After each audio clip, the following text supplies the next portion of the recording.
Morning all of you. आज हम chapter 12 आगे कंटिन्यू करेंगे।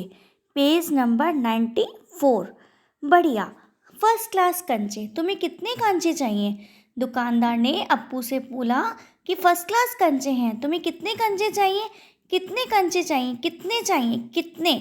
उसने जेब में हाथ डाला। 1 रुपया और 50 पैसे हैं। उस अप्पू ने जैसे ही अपने जेब में हाथ डाला तो उसके पास कितने थे? 1 रुपया और 50 पैसे, मतलब 1.5 रुपया था उसके पास। उसने वह निकाल कर दिखाया। दुकानदार को उसने वह पैसे निकाल कर दिखाए। दुकानदार चौंका। इतने सारे पैसों के?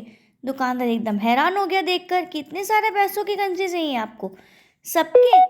पहले कभी किसी लड़के ने इतनी बड़ी रकम के कंचे नहीं खरीदे थे। दुकानदार देखकर हैरान हो गया कि उससे कभी किसी भी लड़के ने इतनी बड़ी रकम के कंचे नहीं खरीदे थे। इतने कंचों की क्या ज़रूरत क्या है?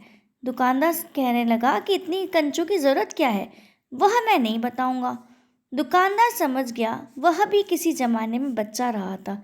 दुकानदार समझ गया और वो भी मन ही मन सोचने लगा कि वह भी किसी ज़माने में बच्चा था। उसके साथ ही मिलकर खरीद रहे होंगे, यही उनके लिए खरीदने आया होगा।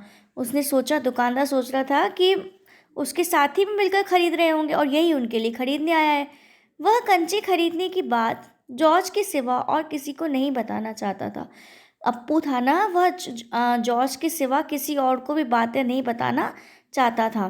दुकानदार ने पूछा, क्या तुम्हें कंचा खेलना आता है? दुकानदार ने अप्पू से सवाल किया कि तुम्हें कंचा खेलना आता है?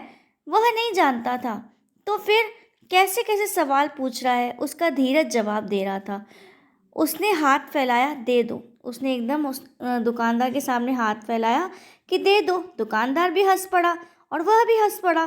कागज की पोटली छाती से चिपकाए वह नीम के पेड़ों की छांव में चलने लगा।